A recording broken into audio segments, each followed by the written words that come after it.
when it says red. Hey, All right. everybody, and we're live. Evening, everybody. How are you guys?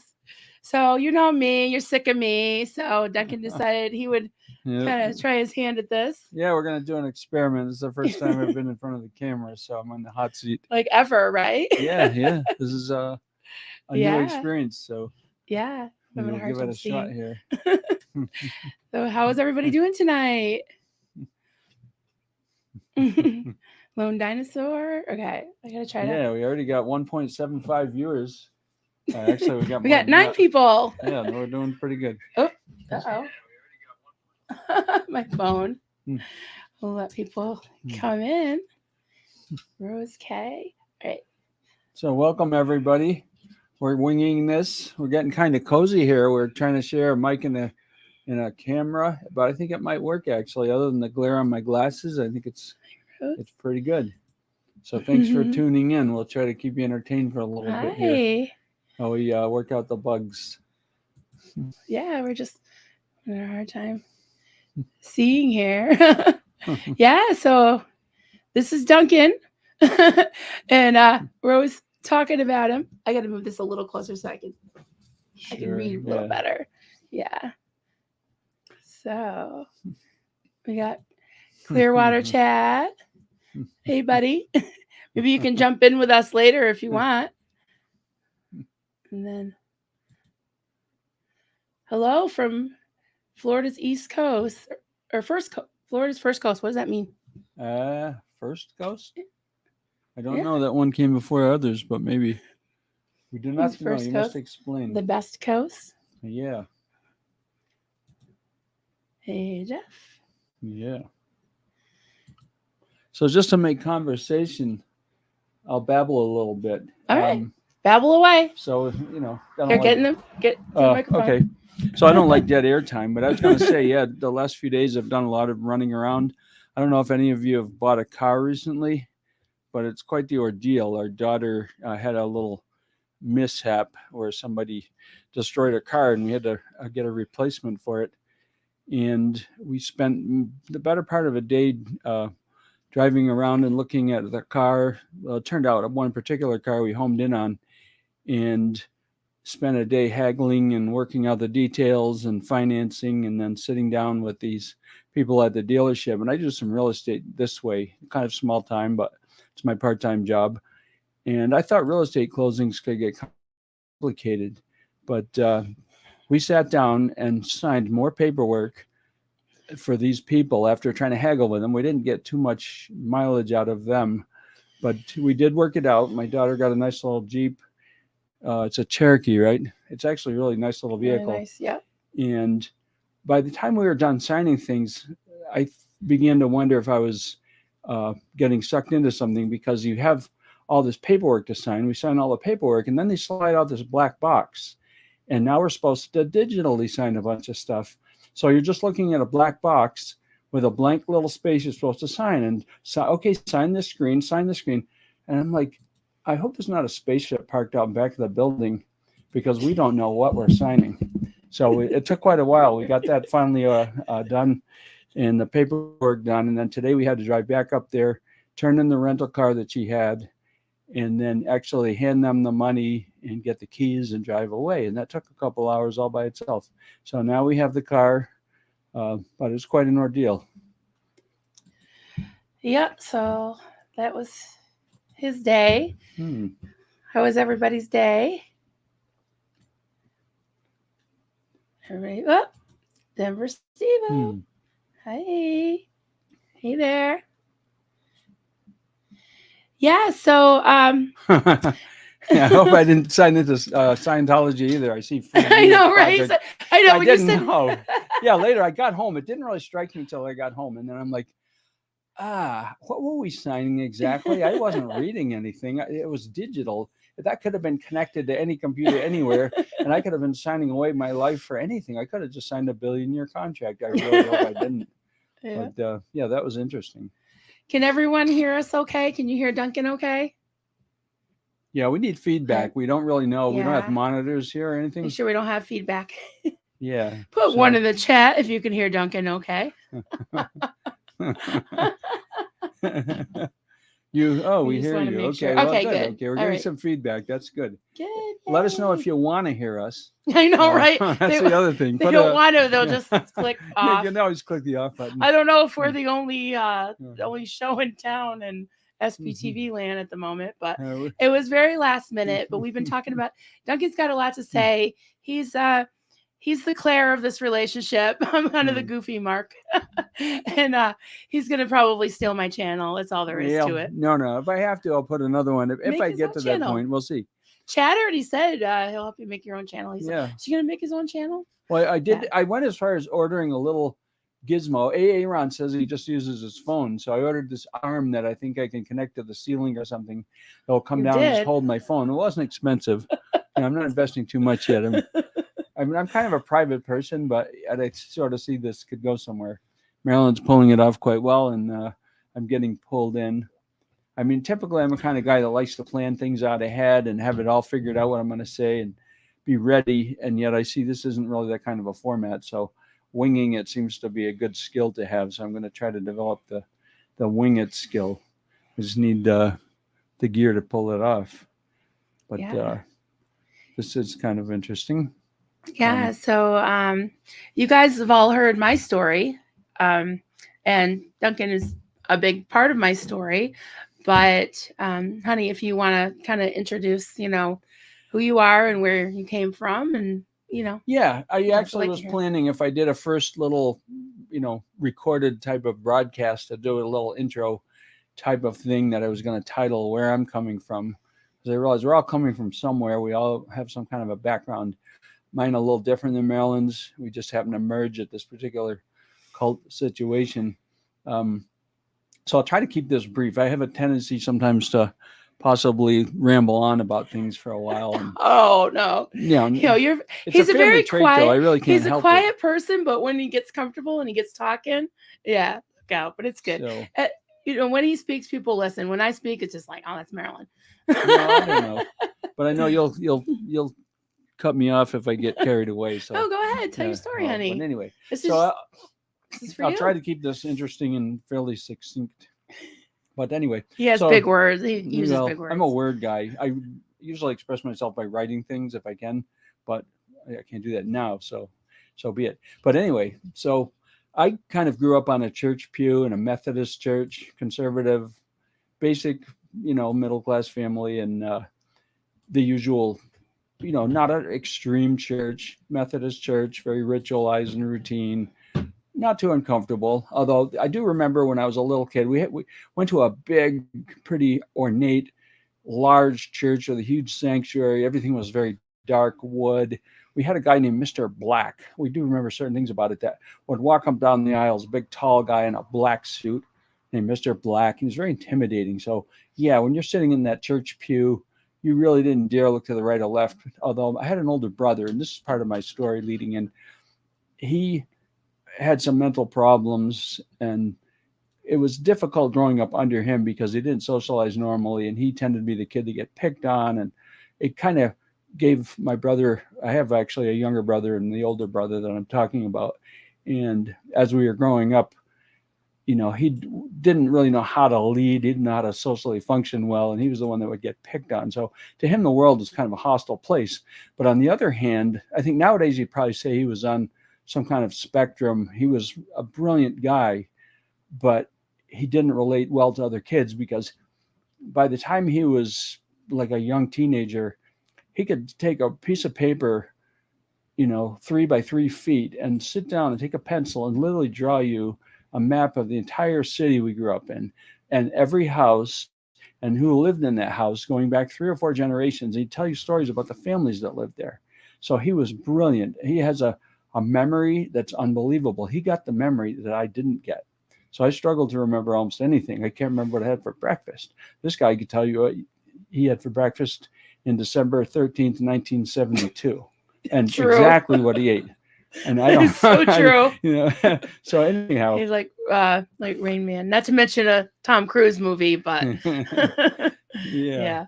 So anyway, growing up behind him was a little strange and difficult, and the world to him was a hostile, unfriendly place. And that sort of put a shadow over my brother and I. It was a little, and he'd get picked on in front of us. We didn't know what to do about it. We were defenseless little kids. So it made, his psychological issues. He ended up living in institutions and getting put here and put there, and, you know, putting on medication and all kinds of stuff. So I actually did develop early on an interest in psychology and religion too, because the religious thing was kind of a ritual, a duty you performed, da da da da. You went to church on Sunday, da da da. And but as I got older, certain things kind of stuck. Like I really did want to get to the bottom of what this life was about and how to navigate through life. And the religious thing was always of some interest to me, but I never quite understood all of it. However, we'll jump ahead a few years. So I went to college. I became a regular guy, joined a frat, got drunk all the time, did all the usual stuff, got away from the whole church thing for quite a while. But then later it was still a nagging issue. What's this all about? So I really did want to know. I also wanted to do something meaningful and purposeful with my life. So regular work and all these things were just so satisfying.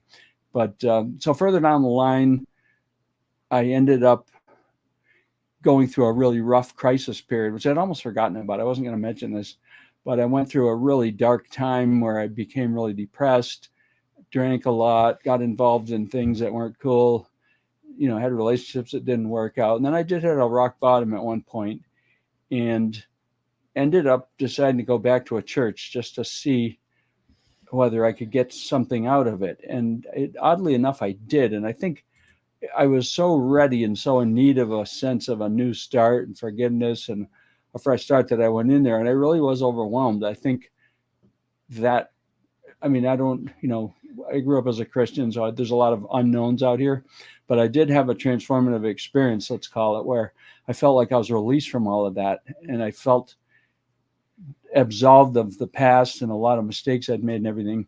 And then I became involved with that church, and I just felt like, yeah, this is it.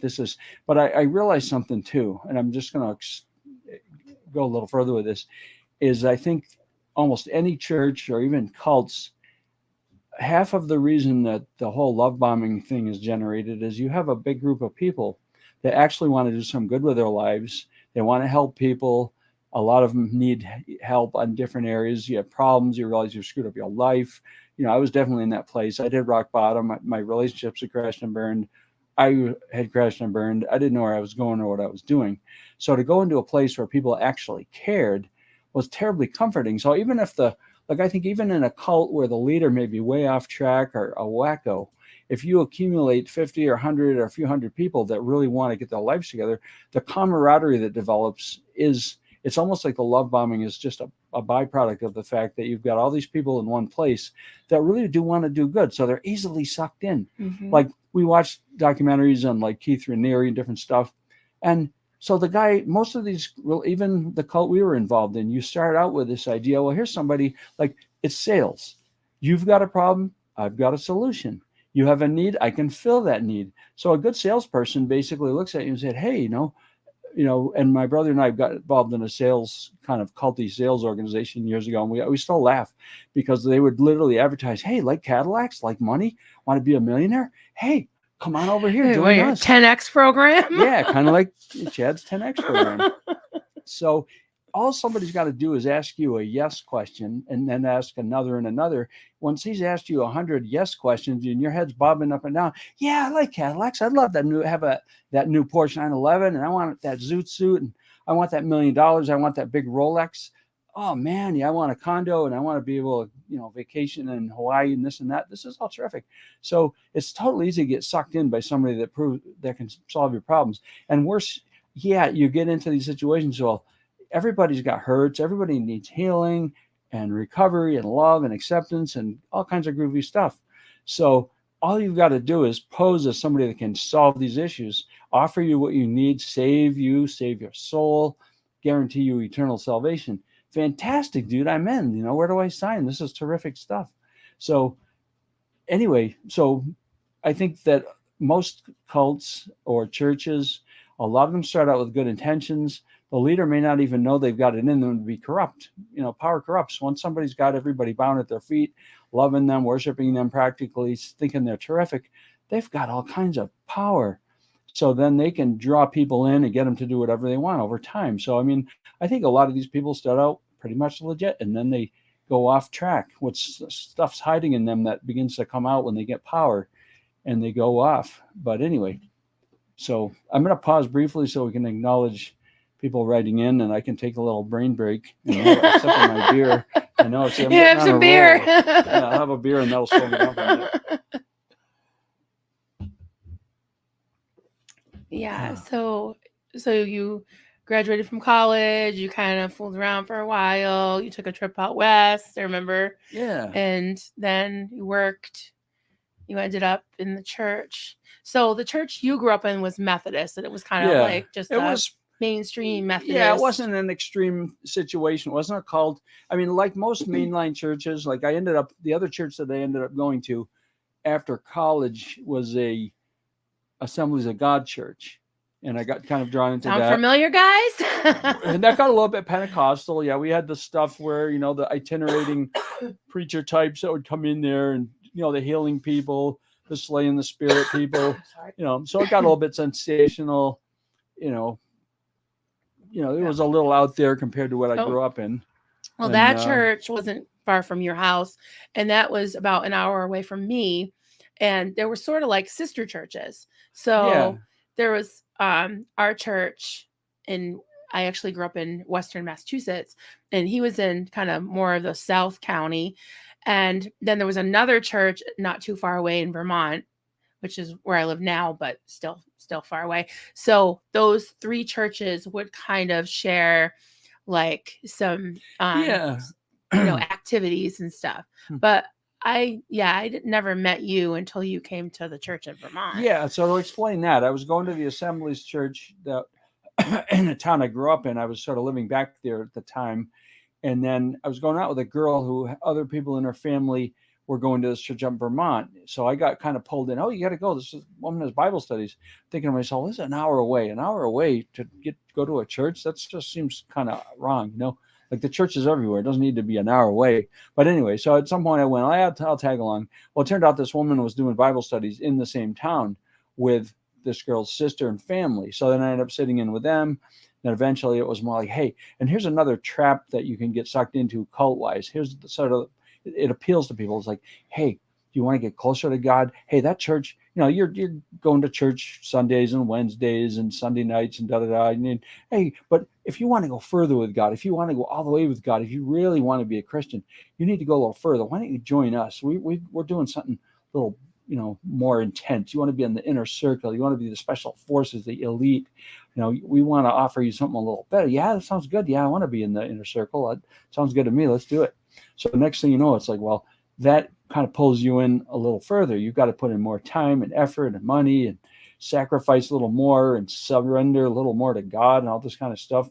So at that point, it doesn't seem too threatening. It's like, well, you got to pay a higher price if you want to go further in and higher up and all kinds of stuff like that. Mm-hmm. So then you join this church. Well, you can, the cult ultimately was a live-in ministry with the idea of healing people, da-da-da. So, so I went in there with sort of the idea, well, yeah, I want to do something more with my life. I was a carpenter, contractor kind of guy, handyman. Yeah, I can be a handyman there and help work on buildings. We had several buildings that needed maintenance and da-da-da. So I ended up moving up there. And then, of course, the live-in situations with a bunch of people can get really awkward, even if it's not religious in nature. When it's religious in nature, then you're there's all these spoken and unspoken rules and laws you got to obey, and you're being monitored, and then you're being put to work. So it was kind of a little Sea Org like. It was and you were in your like early 30s by then. Yeah, and they were you were sort of working outside. I had work commune, I guess you'd call it. But then they would like lean on you heavily to do tons of maintenance and the fasting. It was kind of a Sea Org. Plus, you're blending in like I hated fasting. Honestly, guys, I won't do it anymore. The hell with it. It was just miserable because it was sort of like if you wanted to be closer to God, you needed to fast. I mean, I'm kind of a food guy. I don't like to fast. I don't like starvation. It's I was willing to try it, and I did do it for a while, off and on, but it was just never something that I felt was a benefit. I don't knows it ever did anything for me. But anyway. Yeah, what do you think that is? Like, even in the Bible, there's fasting. Like, is that supposed to make you closer to God? I mean, like, Mark Turry was saying the other day when we were interviewing him that he would almost get in like a drunken state. It was like, you do. it would put you in maybe like a hypnotic kind of. I don't really Well, it know reminds me what of that's things that the about. Indians used to do and people in other countries still do, like going on a vision quest to figure out the meaning of your life. Well, if you go long enough without eating out in the hot sun and climb up on top of a mountain and don't eat, you'll hallucinate. You'll go on a trip. It won't necessarily be good, but I mean, there were probably a couple times that I fasted where once you break, you have to pass through this wall. Like you feel like crap for quite a while, and then after a few days, your stomach quiets down, your head clears, and you can think in some ways. But I don't know.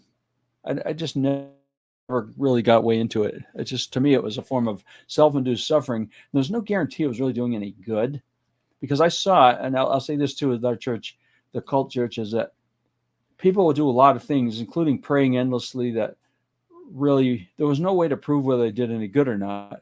Things still happened, good and bad. And it was almost like you had to bribe God by, putting in your due time. Like if you fasted long enough, you could manipulate God into doing what you thought he should do. It's kind of how I felt about it, Free Xenu Project.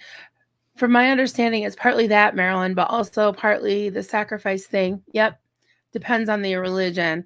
Yeah, that's true. It's like if you were serious and you wanted to go all the way with God, and yeah, it would be fasting. And it was always this whole, Marlene was her name. She would bring in this whole Old Testament mentality of like, they talk about sackcloth and ashes. Like we were always repenting and just throwing ourselves on the ground before God, and we were so bad. But I had never been so good. Like I wasn't doing anything. I wasn't doing shit. I wasn't drinking. We couldn't even hold hands. I mean, I don't know what the hell we were doing that was so wrong.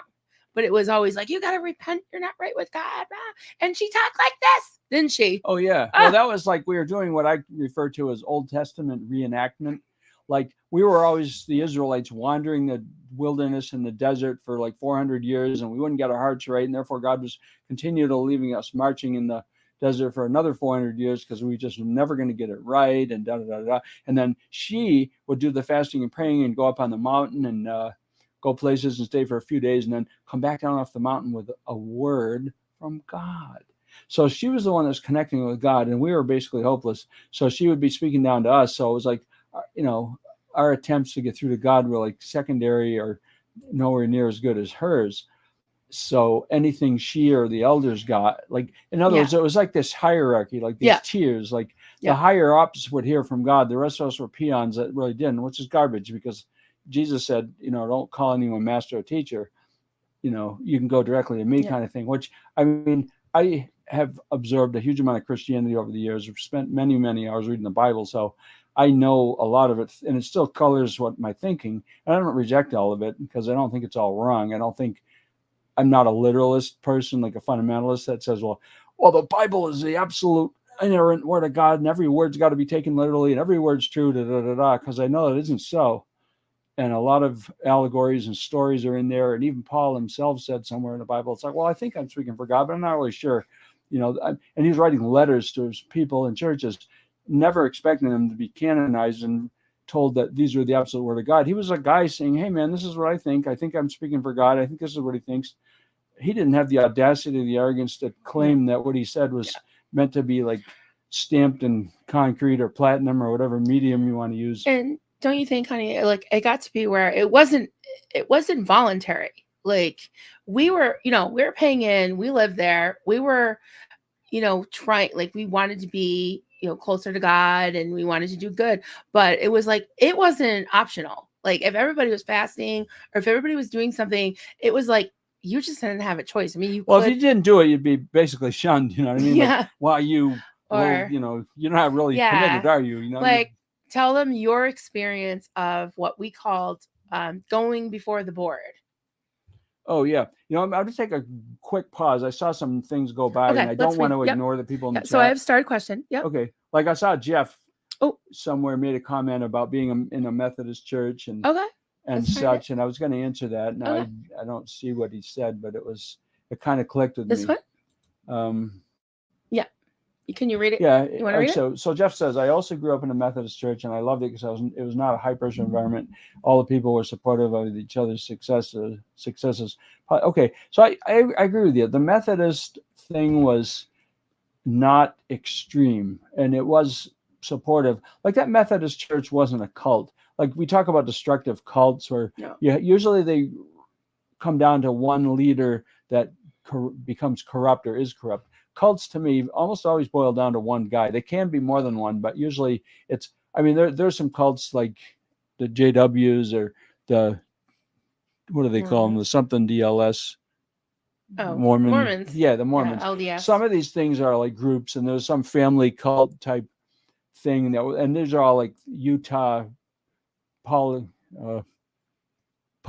I want to say polymorphic. That's not right. But anyway, polygamous. Yeah. Polygamous. So the polygamous type churches sometimes would be just a bunch of guys that basically were using religion as an opportunity to sexually exploit people. There's a lot of that kind of crap, and it might be a network of people, more than one, but a lot of cults are just one. But my thing is, with more of the mainline churches, they were structured in such a way that they were not run by any one person, and therefore, you know, you had ministers that was their job. They were regular guys for the most part doing a job. They weren't cult leaders out to exploit and destroy people. They were more like, yeah, I'm a minister. I marry and bury and do the stuff in between that, and that's all good. And I remember, sermons, sorry to interrupt you, honey, but I remember your dad saying, you know, they were Methodists your whole life. And then as they got older, they went to a different church, but it was very much like the Methodist church. I remember him saying like he wasn't really like a believer in everything about Christianity, but it was a social outlet. And it was somewhere he felt a purpose. Yeah, right? I totally agree. I think the church, like in the old days, I still don't think the church had an altogether negative influence. I think this country probably benefited a lot in the earlier days because it was a structure. It was a social structure. There wasn't internet and TV and all this sort of stuff. The church served a vital purpose of bringing people together. You met people, you got married, you got to know people. You were trying to figure out ways to help people. I mean, the churches I saw when I was young, the churches my grandparents went to and stuff, these were good people that were trying to do good things for other people, mostly. I mean, it wasn't like crackpots. So they were not cult-like, but I mean... I think Clearwater Chad has spoken, honey. Clearwater Chad has spoken. Oh, boy. Well, I see Gina. I see Clearwater Chad. Look at the screen. Oh, the purple. Oh, thank you, Chad. I popped those up. Oh, you did? Okay. I can teach you how to do this, too. Yeah, so I'm a Nimrod at this. I know you're doing really good for your first time. You're just like, hey, everybody, you're leaning in. And, well, you know, I'm trying to. I want to be engaging. I don't want. All right, so here's some start. Okay, we'll skip mine. Yeah, let's answer some questions. Yeah, I don't want to. I don't like being ignored completely in the chat either. So if people are sitting there not being recognized. Right. Yeah. We don't want to let that happen. All right, let's go back to the fasting for a minute because we had a couple of. I might have missed some, but Tampa Bay man, you can read that, honey. Oh, yeah. Fasting is pretty cool, actually. I used to fast a lot when younger. I was Christian then, but it wasn't for God. I don't see where religion has an interesting. See, yeah. I mean, I know a lot of people that can get up in the morning and go about most of their day and not eat anything. I'm not one of those. I get up, have my coffee. If I don't eat within an hour, my blood sugar crashes and I can't function. So probably the thing for me, that reason I hate fasting is I end up with hypoglycemia and then I can't think straight and I can't do anything and I lose my coordination. I fall apart. So that's not a thing that I like to deal with. So that's something you like. A lot of my reason for not fasting makes me feel like crap. But if it works for somebody else, more power to you. Exactly. We're not saying you can't. We're just like I said, it wasn't voluntary, and it was always attached to this whole shame, like sackcloth and ashes, and it was just trying to take away anything good, anything fun. Yeah. Juliana, I see an interesting comment here, and I actually wanted to do a little blurb on this at some point because you said, from what I understand, I think praying, meditating, and similar activities actually benefit you because of the chemicals they release in your brain.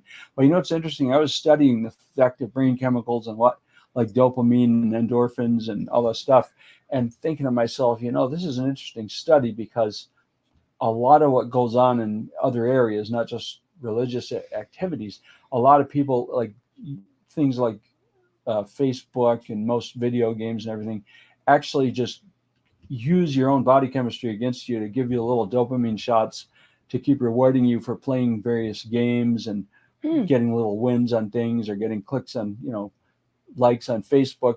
It gives you little shots, little hits of dopamine and different things like that.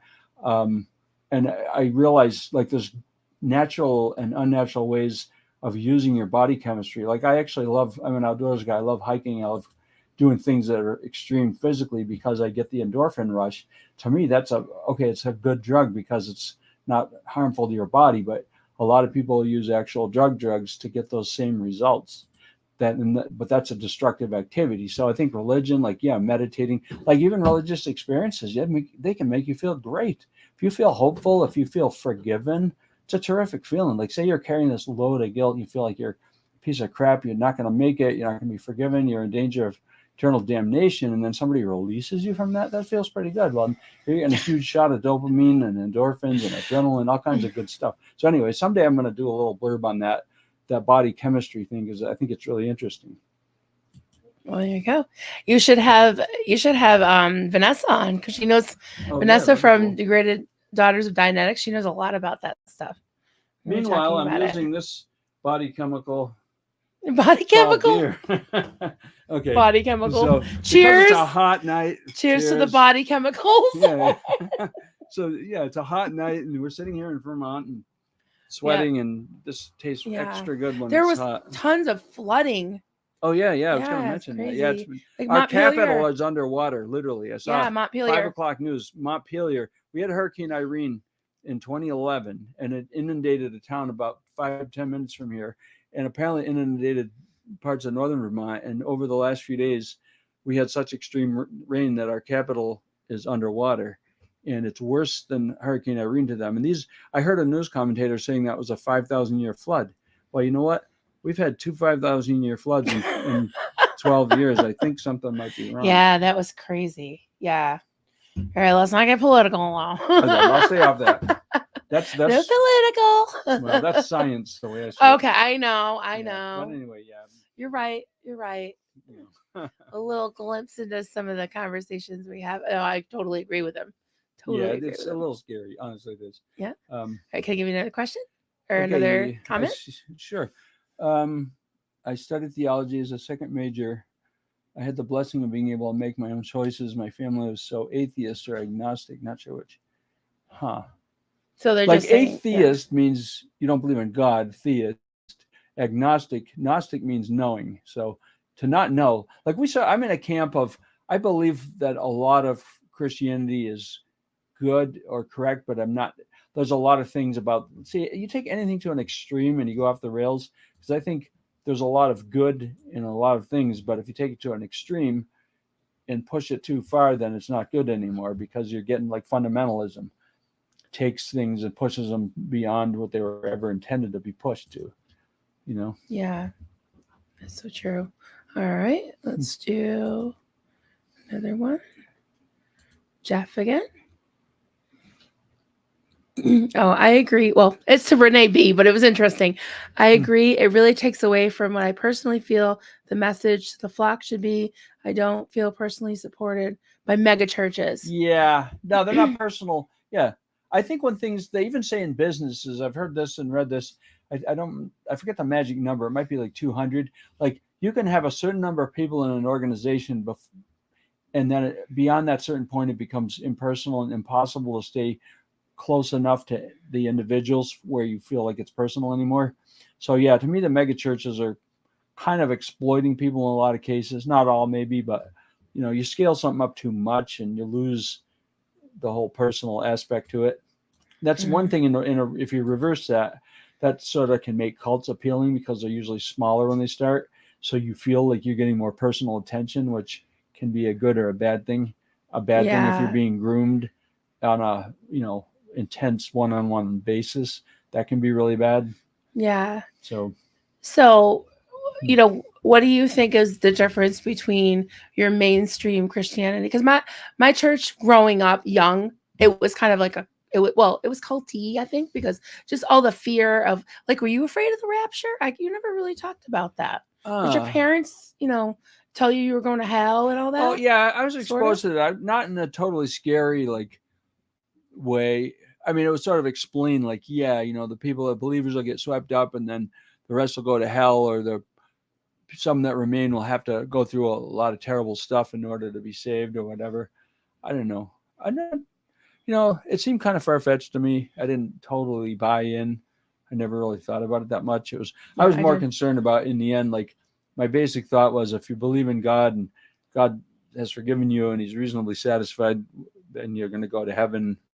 I don't buy into the Yeah. whole purgatory, like the Catholic thing. I don't want to offend any Catholics out there, but we have some friends that are pretty extreme Catholics and very, ritual oriented and have their fixed beliefs about a lot of these things. But I've seen enough corrupt things in Yeah. the Catholic Church, people buying, indulgences and buying off God, and, thinking that rituals and Hail Marys are going to get them out of hell or appease God. And to me, anybody that thinks they can buy off God by performing a ritual or repeating something over and over is garbage. If God sees through to the center of your soul and everything, then none of these things are going to trick God. Well, I think that, not to interrupt you, honey, but Sure. I think that like the Catholics he's referring to are, if there could be a fundamental Catholic. I don't know. I've never really heard Yeah, of, they're but really they're it's extreme with funny their because doctrines. they don't really live like No, they love to that. drink and party, Yeah, and I mean, I want to they're say rednecks. that, They're good people. They but die for it. They would literally yeah, but they go to don't bat for follow. you. But Yeah, they don't follow a lot of social rules.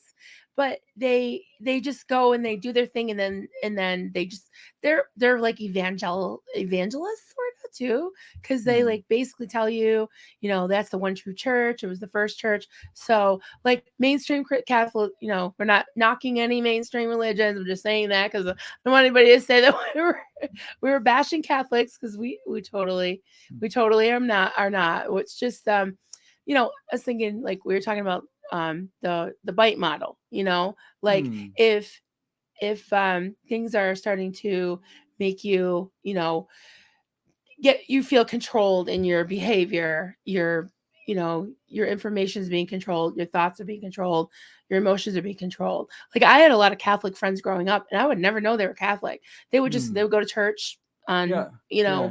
Christmas and Easter. They would eat fish on Fridays. What else did they have to do? That's basically it. They would go to catechism, say a Yeah. couple Hail Marys. I mean, that would have been kind of nice, because we Yeah, they were go to mass all the time. Like when I right. was a kid, mass sounded like some chemical term, mass. So I mean, they always go into mass. So it's like, that sounds kind of mysterious. But Yeah. I didn't just say a church service. We go to a church service. But anyway, that was just terminology they used. But Yeah. Let's see. Oh, there was a Gina. question. Do we Gina's need a it? But darling. She's a yeah. Catholic, so we love her. Gina, I chose to rest in the Catholic faith, not quite sure where I am right now, but I believe in a higher power for sure. Yeah. I mean, I'm in that school too. It's like I still believe, like I can't look at this universe and how incredible. Like to me, you just show me. I mean, as a guy that is into science and everything, if I look at the periodic table of the elements and if you have ever read up on how things form, like all these different elements form, the brilliance of the engineer that designed all this stuff, it to me, it's like people call it intelligent design, but to be able to have such a complex system, even our human body is the most complex machine possible. In fact, we can think. I mean, all of it screams out a designer, an artist, a lover, somebody that cares, somebody that has an eye for beauty and ear for music. I mean, so I believe in God. Just how God is defined, God can be defined in a ton of ways, and it's very hard for me. It would be impossible for me to not believe that somebody's behind this and created it. It's just like people have, like, I'll divert a little bit off course here and just say that I believe that the Bible and most religions that draw on old teachings.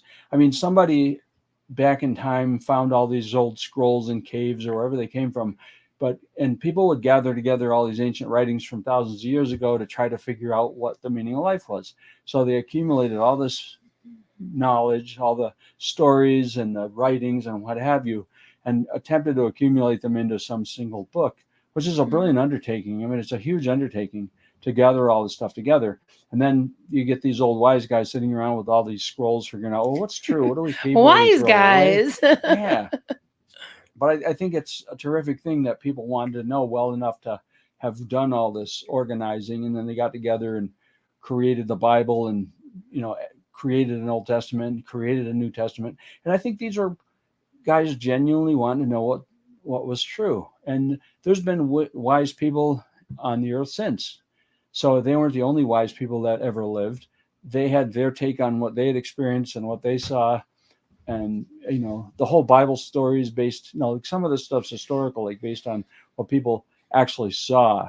Others, some guy sitting there thinking, fasting, praying, doing whatever, thinking about how the universe was formed and writing all this stuff down. So you gather all this together. To me, it's like, okay, you have all this stuff that was gathered together by men, sorted out by men, put in order by men, and then people that wrote the Bible had to assign verses and pages and numbers and all this very official sounding stuff to it, coming up with all this esoteric language and breaking it all down and making it all complicated. But I think there's people living today that are as brilliant as the guys that were alive 3 or 4 or 5,000 years ago, and what they're saying makes a lot of sense. So I pick from everything.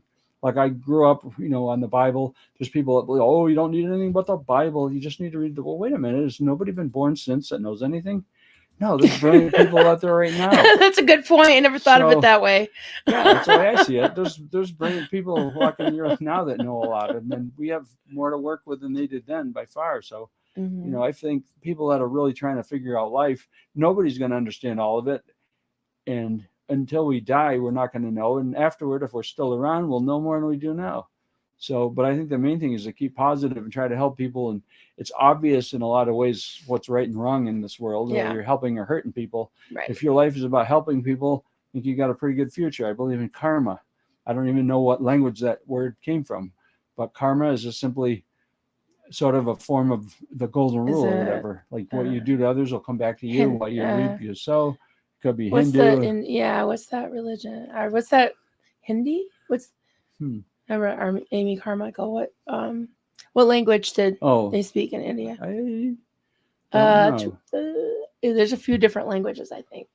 But okay, so we got more questions. Question, Duncan, did y'all meet in the religious organization? Yes, we did. Yeah, I don't know. Did we meet before then? I don't think we did. No, we met at Door of Hope. Yeah, because when it was just starting. Yeah, it was young then. Yeah, we used to have. It had been an old church, and then there was a parsonage. There was a house nearby, and I remember the house. It was really kind of cool. It was a very old church. Up the street, we still live. Yeah, close to it. We're not far away from it. And then it had this parsonage, and it had this really neat structure to the building. Where it had this loft of about it was a little third floor, little room. It wasn't really a widow watch exactly, but it was just like a high room that was isolated. And for some reason, I liked that little room. So whenever I'd come up to visit before I moved up, I would stay in that little room. That was sort of my spot. But we met at some point. You had moved in, and I would stay up there on weekends and whatever. And then at some point, I started to be more motivated to stay up there than before, and I'd come up and hang out more than I did on weekends. Drive through snowstorms. I could tell you stories about it. I remember driving through a nor'easter, and all the roads are closed, and legally nobody's supposed to be driving.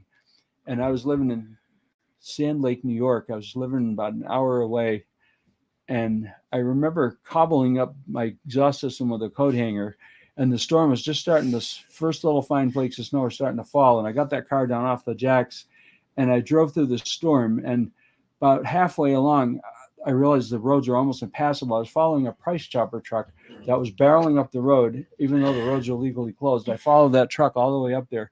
By the time I got about 20 minutes away from this place, it was snowing about 3 inches an hour, and I couldn't even see the road anymore.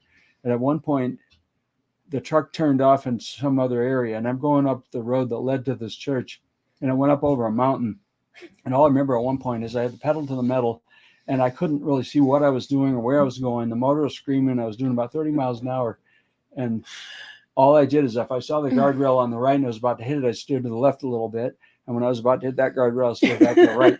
And at one point, I had the sensation that I was no longer going uphill. I'm like, wait a minute, I must be almost there. Sure enough, I came over that crest, and I came down the hill, and there was a couple of feet of snow on the road, and I just rammed this car as far into the Yeah. snowbank as I could get it, and I climbed out of it. I'm like, okay, I'm We had here. I'm good for the weekend. blizzards. So Yeah. yeah, that's the old blizzards we used to Yeah. get back in the good old days. So the Get 3 feet point of snow. was you came to So see yeah, me. so I came to see her. Well, that was just letting her. I was motivated, you know.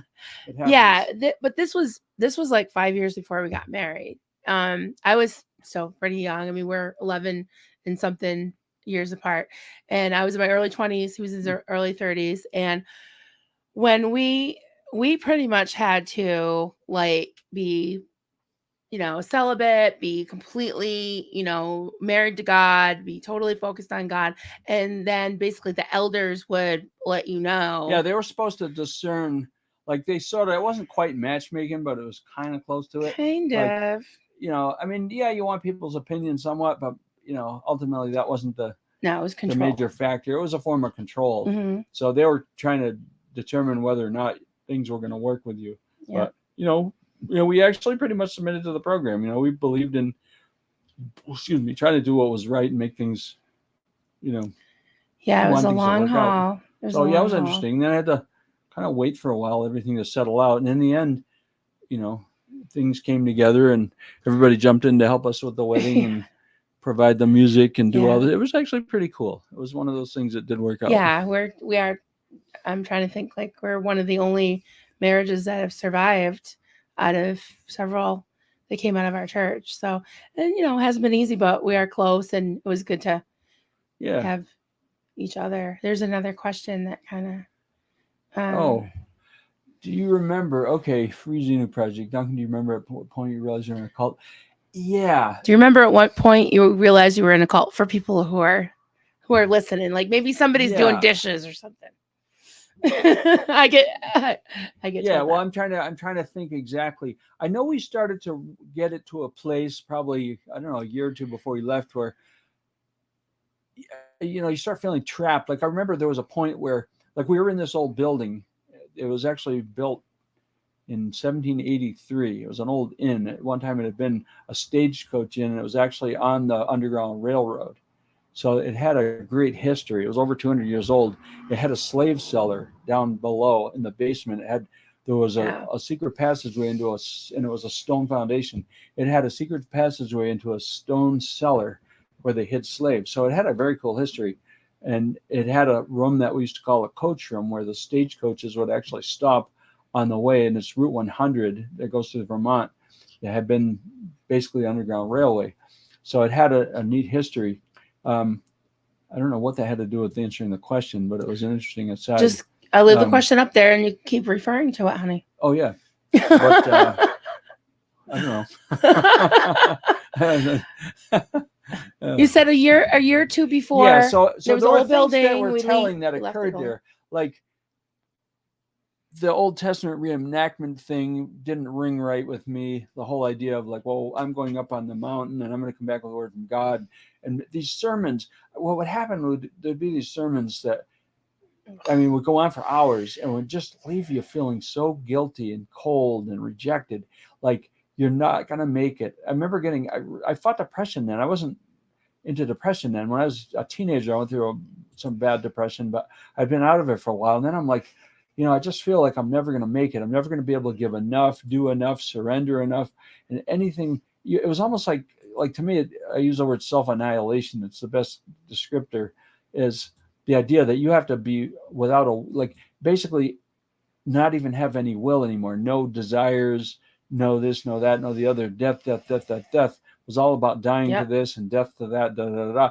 And in the end, psychologically, I began to realize like the power of suggestion is very strong.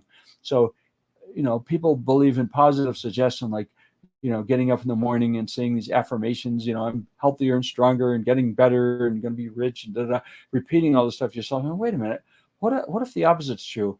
And people are saying, well, death, you got to constantly die to this and die to that. Da, da, da.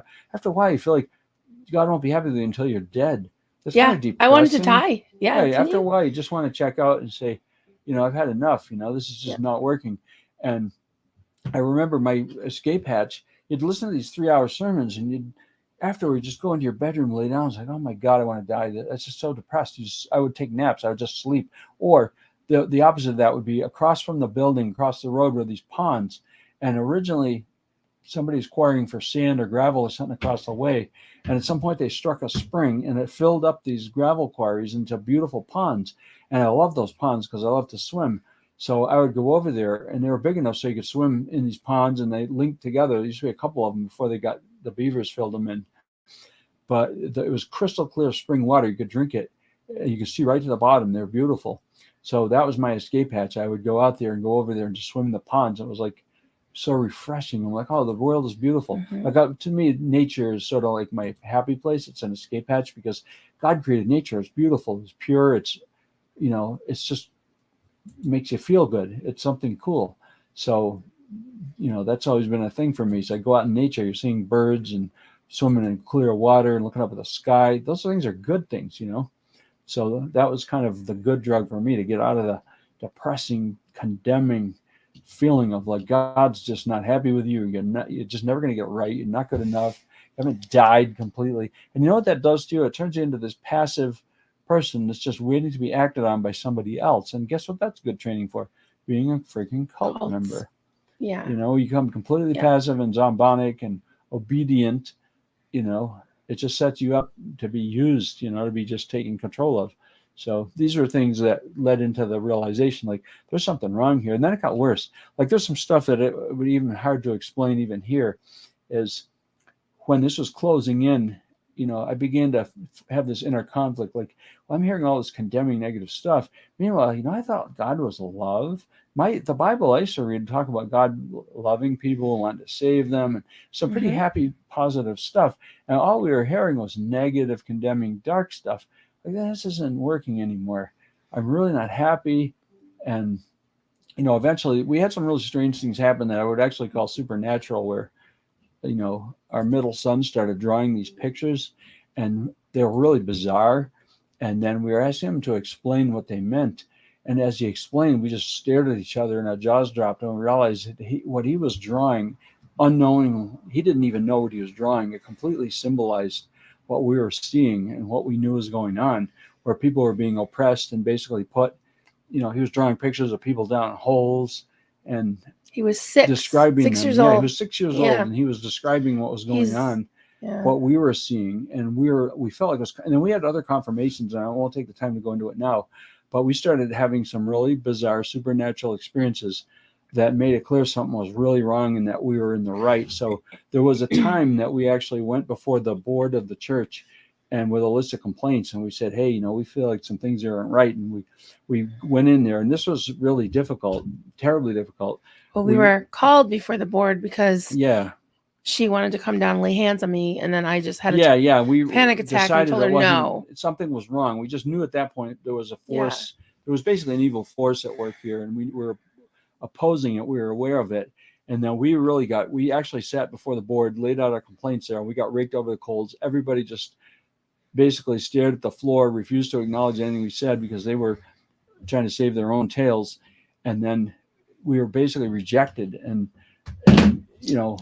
basically shunned, basically thrown out, and then we refused to give up our ground, and we're like, no, we're right. We knew we were right. And thankfully, there were both of us.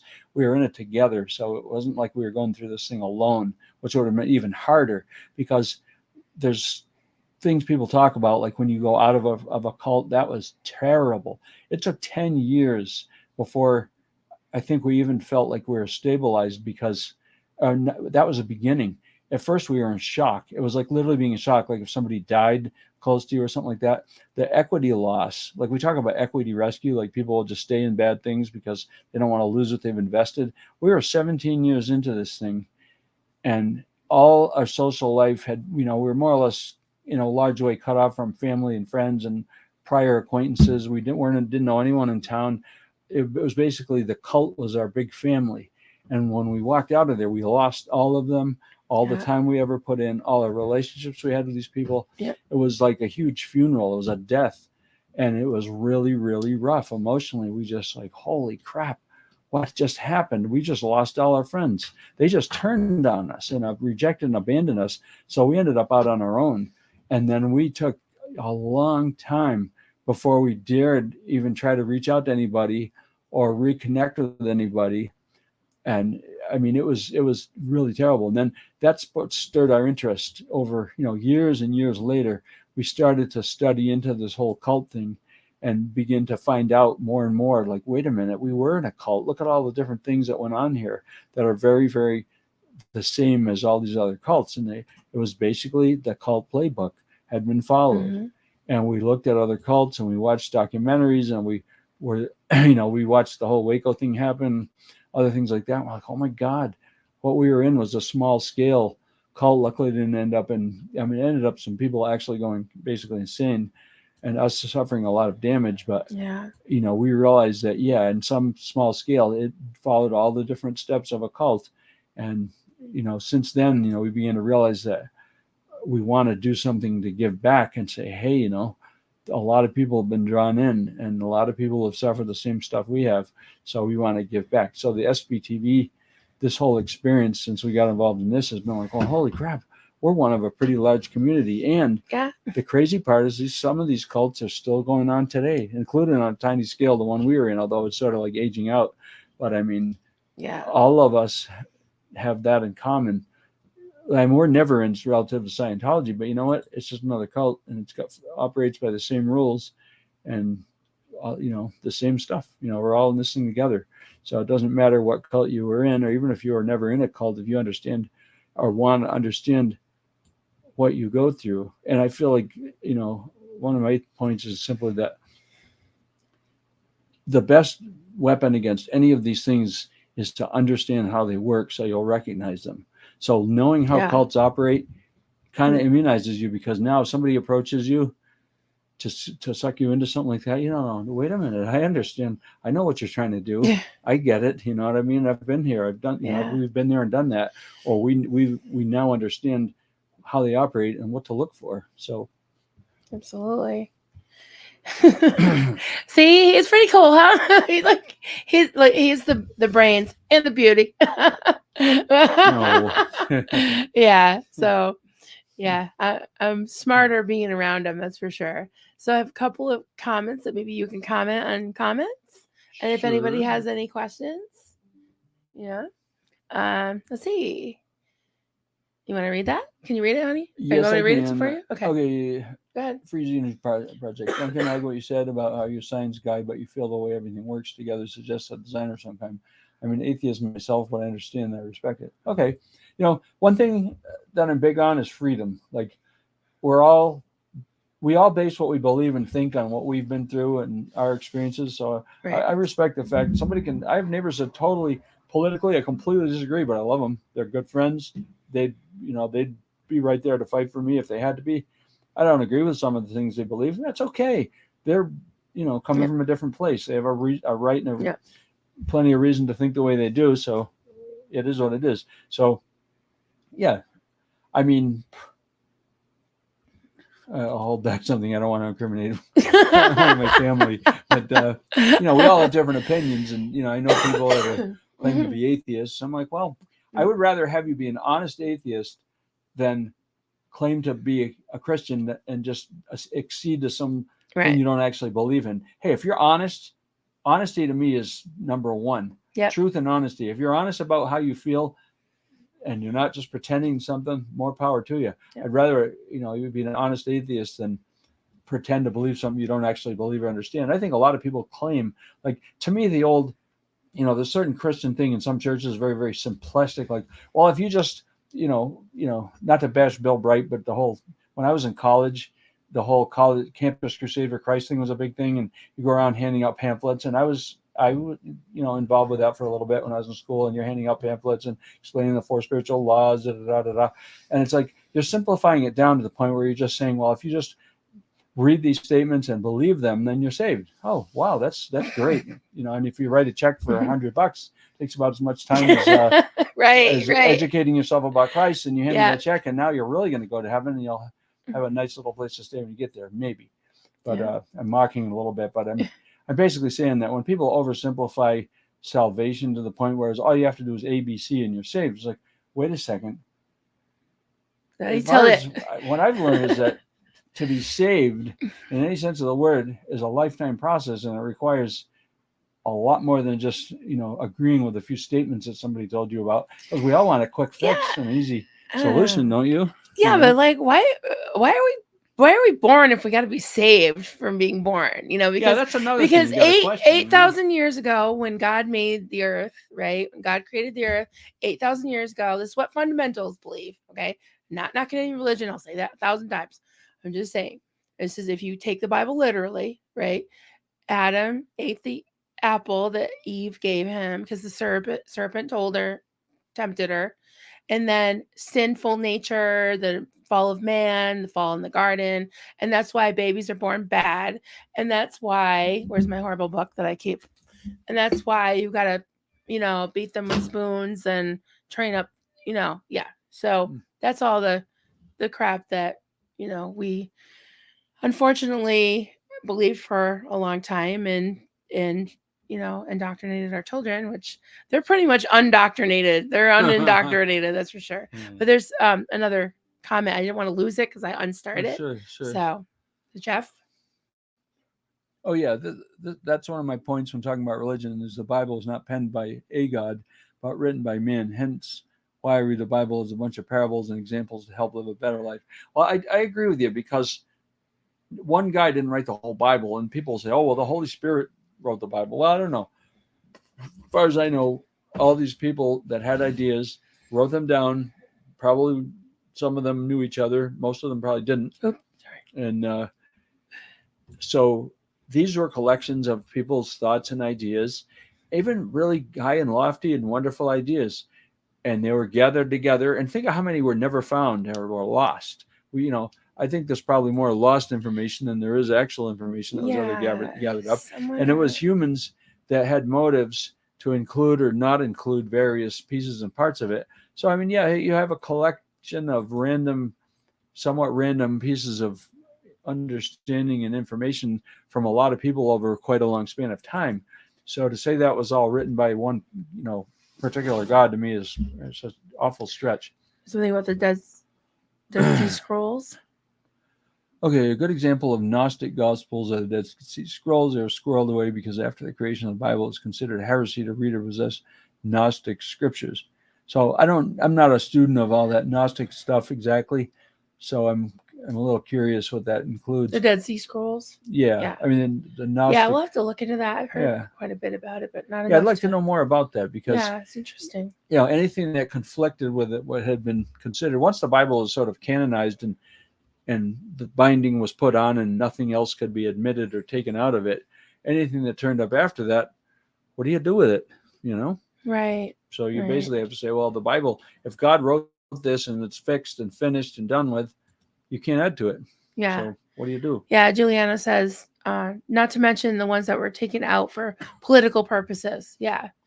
I mean, yeah, the Bible, like the Gospels, going to be construed as very political. You had the religious, all right? The religious Sadducees and Pharisees, and what were the other ones? The Pilate and what's the other? The Romans. Yeah. Absolutely. I mean, there were politics back then the way they are today. Yeah. Where was that? To thy own self be true. Is that Shakespeare? To thine own self be true. It sounds very Shakespearean. Be true to thyself. I'm not really sure who wrote that. If not, I think so. But it's true. Yeah. Yeah. So I don't know where the guys went. Where'd Clearwater Chat go? He wanted you to talk real estate and all that. Oh yeah. And lumberjack stuff and gun shooting. I know. I didn't answer those questions. Well, somehow we got on. Yeah, we got on a religious. No, it's good to. A track that based on some of what I'd gone through, so that gave us something to run with. Yeah. Well, that's why we're here to, for you to just kind of get your feet wet with this. And yeah. You guys think he needs his own channel? What do you think? Put a 1 in the chat if you think Duncan should make his own channel. No, this definitely has been fun, and I appreciate you all listening. Even if we didn't get to your question, I apologize. I got on a roll sometimes and go and run with a story. But I do appreciate everyone's input and the fact that you're listening. the Bible was written at least 40 years after Jesus' death. Some say Yeah. 200 plus afterward. Yeah, it's interesting because I know Yeah. the Old Testament, I know it covers prehistory prior to Christ, but 40 years after, yeah, obviously some time Yeah. had to take place afterward. I mean, you Mhm. think, the Old Testament, a lot of it was written before much was being recorded. So I don't know what they were going off of. I mean, they had scrolls and everything, but you get the stories that were passed down and told over and over and over, and they're eventually written down. I mean, think of the phone game. Like how many iterations of these stories were there before they got written down, and how true. I mean, I think it's very reasonable to believe there are a terrific amount of stories that were told and retold that found their way into the Old Testament. People want to take them literally, but it doesn't make sense to. Yeah, this is a really good precursor to this coming Saturday. We'll have Mark Torrey back with the Never Ends, and yeah, so we're going to be talking about fundamentalism, and he's a historian and a student of all things like different religions, and so he's really. Thanks, Clear Chad. I have to laugh. I see Chad in some ones. Chad was the one that he's gonna hound you. He's gonna keep you up till 2:00 in the morning until you make yourself a channel. Yeah, Chad's a funny guy. Really your new video with Griff Calzone eating a calzone. It was so funny. That was really good. You're getting better and better at those. Those were really, really funny. Yeah, I love that kind of dry humor that just grows on you. Yeah. Okay, a couple of straggler questions or different questions. Susie Kyo, this was like the first question, so I hope she didn't go to bed. Marilyn, are you going to have a merch store? I am hoping to. Yes, I will eventually. My problem is, even though I got 500 subscribers, which is like the criteria, but there's another criteria. You have to have a channel for at least 3 months, and mine's 3 weeks old. Yeah. So I got to wait till like mid-September. But I will say that Kelly Copter has designed something for me already. Did I show it to you? Yeah. Oh, you did? Yeah. Yes. And cool. And I'm getting some ideas. So when we're ready to launch, I'll talk to Clara and whoever else. And it'll be awesome. It'll be awesome. So you got lots of ones, honey. So you better get on this. I think we need more equipment unless you want to. Yeah, just go back and forth with dabbling. me. Well, this is working, so I'm impressed that this works. I mean, I could always sit in here and hang out. Yeah, you can use Coffee Cults and Crafts, or you can make your own. Yeah, well, StreamYard. Aaron always. Well, the other night we listened to him, and I was like, yeah, he's pulled this off with just his regular phone and not too much gear. And I'm like, yeah, that might be a good. I got a new phone that I really like. Yeah, and it has good cameras, so I'm like, well, I might be able to go the Aaron route and just. I order this little bracket where I can hang my phone, and I might have to mic it, and I don't know if I'll need any kind of soundboard or whatever I'm going to need, but Marilyn's setup seems pretty adequate, so one way or the other we'll pull it together. But I kind of am looking forward to doing some things and doing more of these live chats. So anyway, appreciate everybody's tuning in and giving us a listen, and we hope to do it again soon. Yeah, have a good night, everybody. Thanks for listening, and we'll definitely check in with you soon. And what's today? I'm trying to think. Tuesday? Tuesday, yeah. So tomorrow on Coffee Cults and Crafts at 4:30 Eastern, I just found out about this. I will be doing a live chat with Alicia from Degraded Daughters of Dianetics. And we are both moms who were raised in cults. Our kids, I'm not sure if our kids were born in the cult, but mine were. And we're going to talk about, parenting and how we want to break the cycle and how we want to just raise our kids and love our kids and not have them join cults. So that's tomorrow at 4:30 Eastern, and hope to see you there. I'll get the